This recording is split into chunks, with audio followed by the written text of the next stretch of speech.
नमस्कार, स्वागत है आपका न्यूज इंडिया A9 में। आइए नजर डालते हैं देश प्रदेश की तमाम छोटी बड़ी खबरों पर।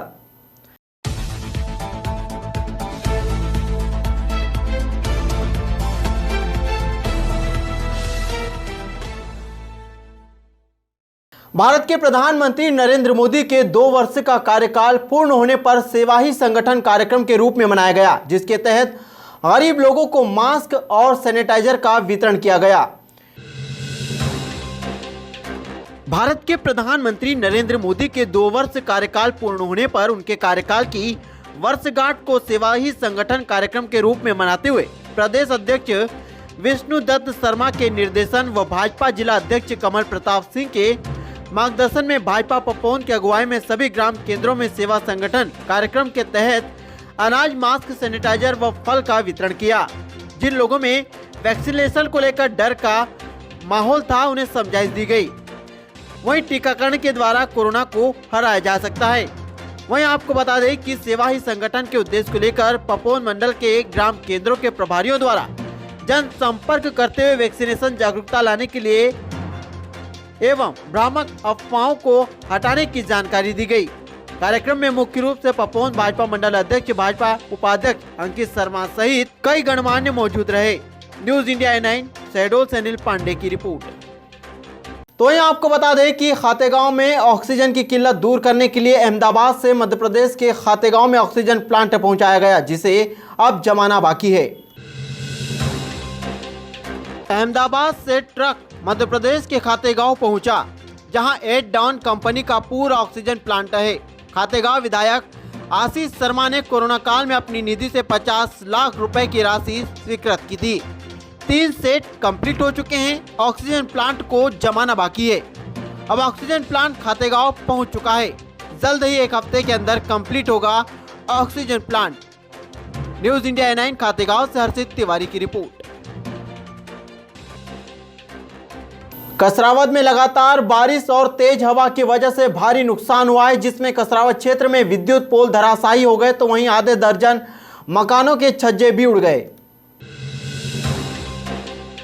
कसरावद सहित क्षेत्र में रविवार शाम को फिर मौसम ने अपना मिजाज बदला। तेज हवा आंधी के साथ बारिश का दौर शुरू हो गया। ग्राम बालसमुद में हवा आंधी इतनी तेज थी कि कई विद्युत पोल और पेड़ धराशायी हो गए, जिससे विद्युत सप्लाई बंद रहा। जानकारी के अनुसार कसरावद के ग्राम बालसमुद में रविवार की शाम 5 बजे तेज हवा आंधी के साथ लगभग 2 घंटे तक बारिश हुई। हवा आंधी इतनी तेज थी कि देखते ही देखते सड़क किनारे कई विद्युत पोल और पेड़ धराशायी हो गए। वहीं नर्मदा पट्टी क्षेत्र के ग्राम बलगांव, ढालखेड़ा, बालसमुद में केले की फसल को भारी नुकसान हुआ। बता दें कि साथ ही आधे दर्जन के लगभग मकानों के छज्जे भी उड़ गए। हालांकि कोई जनहानि नहीं हुई।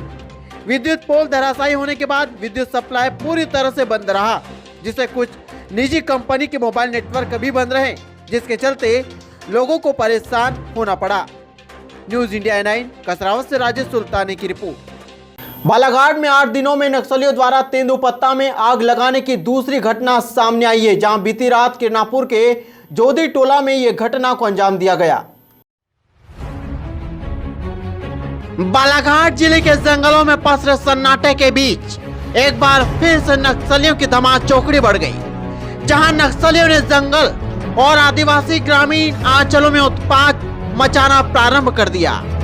पिछली घटना को अभी सप्ताह भर नहीं बीता कि नक्सलियों ने दूसरी घटना को अंजाम दे दिया।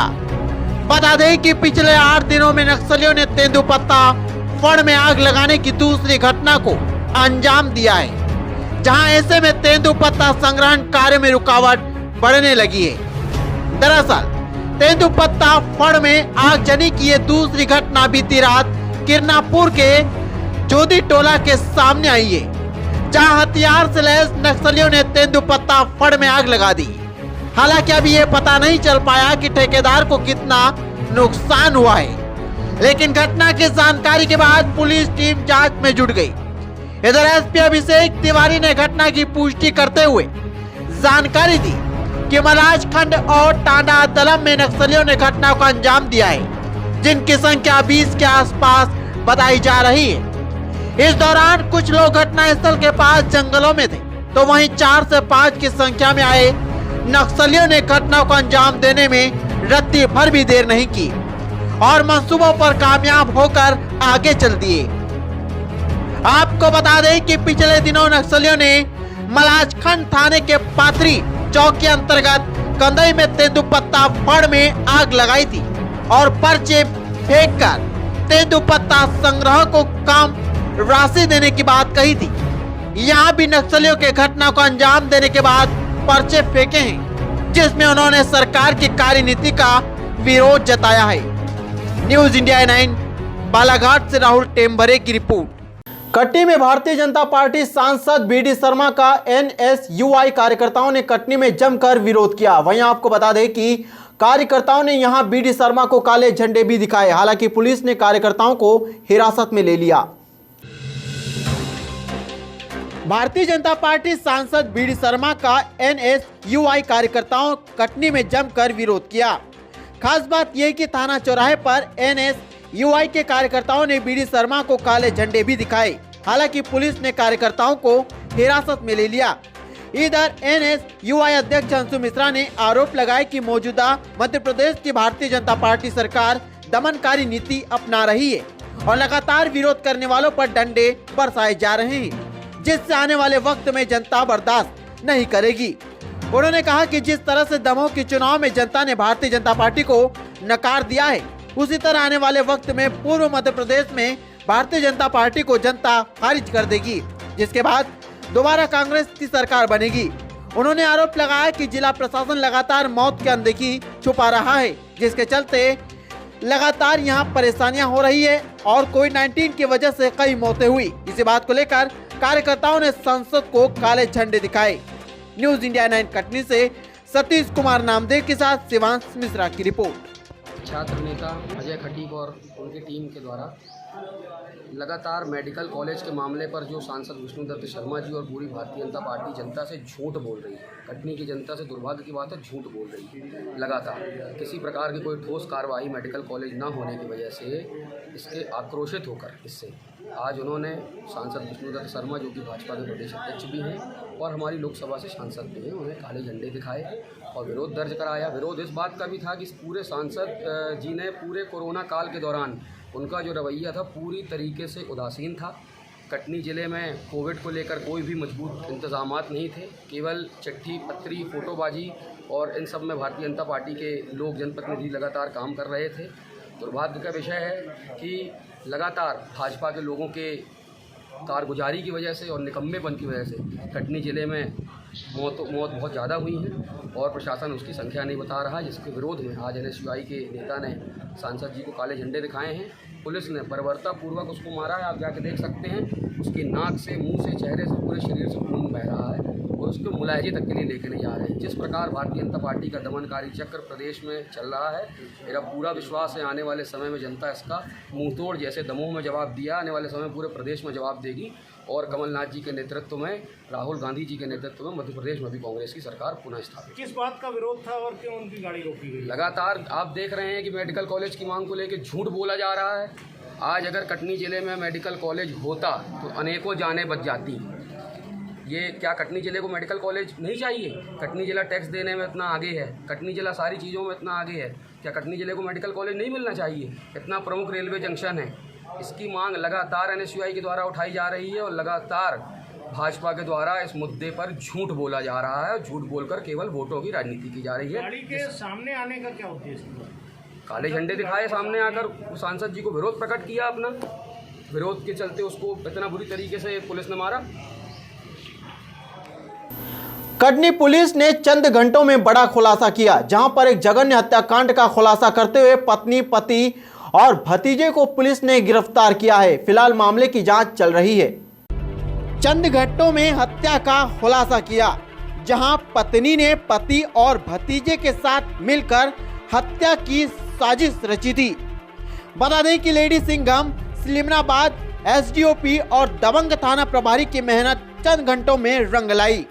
जिला कटनी थाना सिलीमनाबाद अंतर्गत कल यानी 29/5/2021 को कुआ निवासी चिंटू उर्फ प्रमोद नायक का मृत शव ग्राम पंचायत राखी के गड़िया मोहल्ले में झाड़ियों के बीच मिला था, जिसे ग्राम के कोटवार की सूचना के आधार पर कटनी पुलिस अधीक्षक मयंक अवस्थी के मार्गदर्शन से सलीमनाबाद पुलिस ने घटनास्थल पर पहुंचकर पंचनामा बनाकर कार्रवाई की।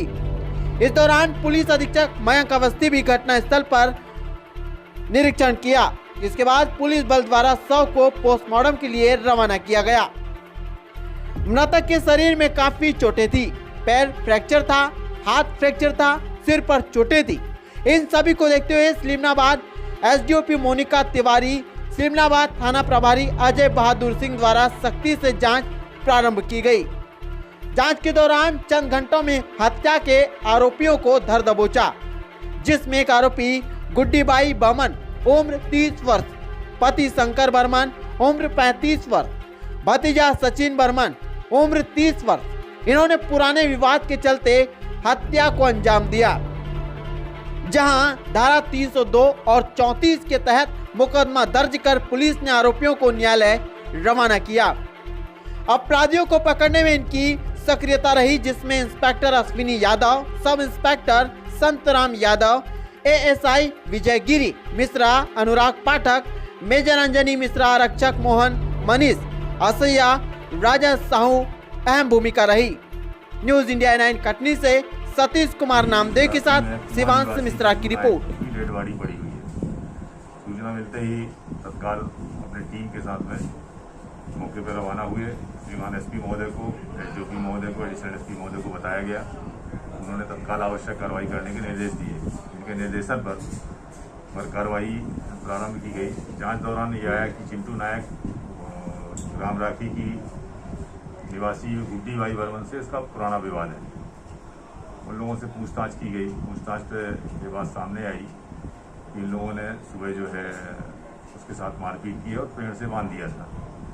जब वो मारपीट के दौरान बेहोश हो गया, फिर ने सोचा कि ये शायद ज़्यादा चोट लग गई है, तो पानी नहीं डाला, होश नहीं आया तो उसको रस्सी से खोल दिया, किंतु फिर वो नहीं उठा। ये लोग अपने अपने घर भाग गए। पतासाजी के दौरान आज इन्हें गिरफ्तार किया गया है और पूछताछ की गई। जिस डंडे से रस्सी से बांधा था और जिस डंडे से मारपीट की थी वो बरामद किया गया है और तीनों आरोपियों को मौके पर गिरफ्तार करके आज न्यायालय पेश किया जा रहा है।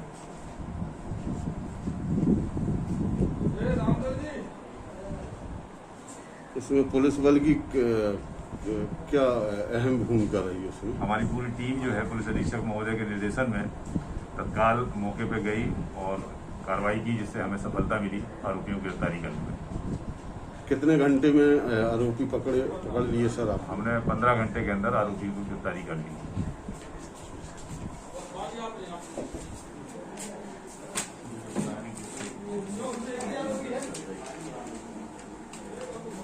उत्तर प्रदेश के जिला बरेली के पीलीभीत में साफ तौर पर शराब माफियाओं की गुंडागर्दी देखी जा सकती है, जहां पुलिस की मौजूदगी में खुलेआम शराब बेची जा रही है। यहां पर कोरोना नियमों का पालन नहीं किया जा रहा है। जिला बरेली पीलीभीत रोड चौराहे के पास मॉडल शॉप पर मुख्यमंत्री के आदेश की धज्जियां उड़ाई जा रही है, जहां शटर बंद कर खुलेआम शराब बेची गई, जो कि कोरोना काल में बेहद ही दुखद खबर है। फल सब्जी परचूनी की दुकान वालों के ऊपर पुलिस डंडा बरसाती है, लेकिन यहां पर जिस तरह शराब का धंधा किया जा रहा है, इस पर प्रशासन की कोई कार्यवाही सामने नहीं आई। वहीं कर्फ्यू की टाइमिंग के बाद भी डोहरा चौराहे के पास शटर के लॉक के पास एक खिड़की बना रखी है, जिसमें से शराब की बोतल आराम से निकल जाती है और जो भी आराम से दारू ले जा सकता है उसको लेकर दी जाती है। यानी खुलेआम शासन प्रशासन के आदेशों की धज्जियां उड़ाई जा रही है और गुपचुप तरीके से अपने काले कारनामे को शराब माफिया अंजाम दे रहे हैं। अब देखना यह है कि मामला सामने में क्या है, ऐसे आरोपियों पर क्या कार्रवाई होती है। न्यूज इंडिया 9 बरेली से अजय प्रताप सिंह की रिपोर्ट। कटनी के क्षेत्रीय विधायक और बरही थाना प्रभारी ने लोगों को टीकाकरण के लिए प्रेरित किया। उन्होंने कहा कि यहां पर टीका लगवाने की जरूरत है, जिसकी वजह से संक्रमण को रोका जा सकता है। लोगों की जागरूकता ही समाज को नया जीवन दान दे सकती है। विजय राघवगढ़ विधानसभा क्षेत्र के विधायक संजय सत्येंद्र पाठक ने गांव-गांव में जाकर लोगों को टीकाकरण करवाने हेतु उन्हें प्रोत्साहित करते हुए उदाहरण सहित बताया कि आप में से किसी को भी टीका लगवाने के लिए घबराने और डरने, परेशान होने की जरूरत नहीं है। साथ ही उन्होंने एक बेहद अच्छे उदाहरण के साथ लोगों को समझाइश दी कि जिस तरह से हम बचपन में टीका लगवाते हैं, जिसे खसरा का टीका कहा जाता है, वहीं आप सबको पता है कि पोलियो की 2 बूंद भी पिलाई जाती थी। ठीक उसी तरह आज कोरोना वायरस के इस दौर में कोरोना का टीका लग रहा है। इससे आप सब लोग सुरक्षित रहेंगे, आप लोगों के घर परिवार वाले भी सुरक्षित रहेंगे। न्यूज इंडिया 9 कटनी से सतीश कुमार नामदेव के साथ शिवांश मिश्रा की रिपोर्ट। गोपाल आता है, बच्चियां आती है तो बोलते डॉक्टर साहब उसको टीका लगा देना, बच्चा हमारा स्वस्थ रहे, दोस्तों इसको चेचक ना हो, इसको खसरा ना हो, इसको पोलियो ना हो। खुद बोल के फिलहाल आज की खबरों में इतना ही। नई खबरों के साथ मैं भावेश पटेल फिर आपके सामने आऊंगा। जब तक के लिए नमस्कार।